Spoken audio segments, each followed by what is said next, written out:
आम आदमी पार्टी द्वारा हरियाणा में शुरू की गई बदलाव यात्रा देर शाम सोहना खंड के गांव अभयपुर पहुंची, जहां पर यात्रा का नेतृत्व कर रहे पार्टी के राष्ट्रीय सचिव एवं राज्यसभा सांसद सुशील गुप्ता ने जनसभा को संबोधित किया और रात्रि ठहराव सोहना। हमारे देश को आजाद हुए 76 साल हो गए, लेकिन कई चीजों में हमको अभी आजादी नहीं मिली, जैसे कि सरकारी दफ्तरों में दुश्वारियां, परेशानियां, बद इंतजामियां। हमने आजादी की जंग इसलिए लड़ी थी ताकि हमारी आने वाली पीढ़ियों की जिंदगी आसान हो सके, न कि इसलिए कि वो जगह जगह पर सरकारी दफ्तरों में धक्के खाएं, परेशानियों का सामना करना पड़े। शहीद आजम सरदार भगत सिंह जी के सपनों को साकार करने के लिए पंजाब सरकार ने फैसला किया है कि पंजाब के लोगों को अब सरकारी दफ्तरों के चक्कर नहीं लगाने पड़ेंगे, बल्कि सरकारी दफ्तर खुद चल के लोगों के घर पर आए। अब सरकारी दफ्तरों के चक्कर काटने की जरूरत नहीं, बस डायल करें 1076 और सरकारी सुविधाएं अपने घर पर ही पाएं।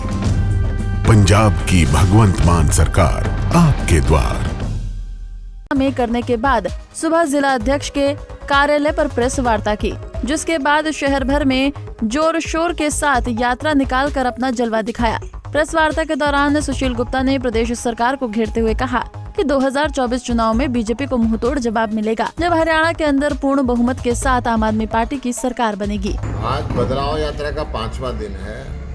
हरियाणा में लगातार अपराध बढ़ रहा है, भ्रष्टाचार बढ़ रहा है, नशा बढ़ रहा है, स्कूलों की हालत खराब होती जा रही है, हॉस्पिटल्स है नहीं, मुख्यमंत्री केवल घोषणा मंत्री बन के रह गए हैं। घोषणाएं करते हैं, पूरी नहीं होती। यहाँ पे भी 2 कॉलेजों की घोषणा की थी, एक तावड़ू के अंदर इन्होंने की थी, रिठोड़ गांव में, एक बीसर गांव में की थी।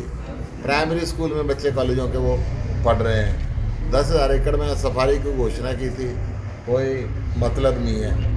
अपराध में हरियाणा नंबर 1 बन चुका है। खट्टर सरकार के राज में अपराधी बेखौफ घूम रहे हैं, लगातार व्यापारियों पे हमला हो रहा है, डर के माहौल के अंदर जी रहे हैं। हरियाणा के अंदर व्यापारी और गैंगस्टर का राज हरियाणा के अंदर अब बढ़ता जा रहा है। जेलों में रह के गैंगस्टर गैंग को चला रहे हैं। वहीं इस बदहाल यात्रा को लेकर जिला अध्यक्ष धर्मेंद्र खटाना का क्या कुछ कहना है, आइए आपको सुनाते हैं। ये यात्रा कल नुहू से होते हुए आई थी और सोहना में इसका आगमन हुआ।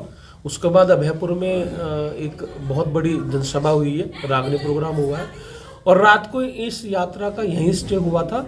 और अब सुबह 12 बजे से अपने थाने से, बाजार से होते हुए और भगत सिंह चौक से होते हुए गुरुद्वारे पे यात्रा खत्म होगी। उसके बाद ये यात्रा आगे निकल के बादशाहपुर कि ये 15 तारीख से शुरू हुई और ये 10 दिन के अंदर 90 विधानसभाओं से होकर गुजरेगी। इस यात्रा का उद्देश्य है हरियाणा का जो बदहाल व्यवस्था है उसके बारे में लोगों को बताना और दिल्ली और पंजाब में जिस तरीके से पार्टी काम कर रही है उन काम को लोगों को अवगत कराना। वहीं केजरीवाल को ईडी द्वारा दिए गए नोटिस को लेकर पूछे गए सवाल के जवाब में सुशील गुप्ता ने कहा कि बीजेपी को अरविंद केजरीवाल का डर है, क्योंकि वो ही बीजेपी के सवालों का जवाब दे सकता है। इसलिए शिक्षा और स्वास्थ्य विभाग के मंत्रियों को गिरफ्तार करने के बाद अब उन्हीं मामलों में अरविंद केजरीवाल को गिरफ्तार करके जेल भेजना चाहते हैं। जनता पार्टी को ये लगता है कि केजरीवाल ही मोदी का जवाब दे सकते हैं, इसलिए अच्छे स्कूल बनाने वाले पहले मनीष सिसोदिया को गिरफ्तार किया, अच्छे हॉस्पिटल बनाने वाले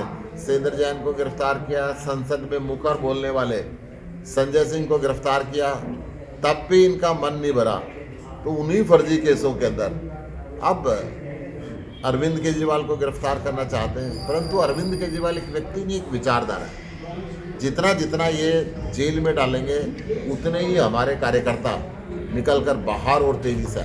आपको बता दें कि 15 दिसंबर को फरीदाबाद में शुरू हुई बदलाव यात्रा नुहू मेवात होते हुए 5वें दिन सोहना पहुंची, जहां पर पार्टी के राष्ट्रीय सचिव सुशील गुप्ता ने अभयपुर गांव में जनसभा को संबोधित किया और सोहना बाजार में यात्रा निकालते हुए साल 2024 में हरियाणा में आम आदमी पार्टी की सरकार बनाने का दावा किया।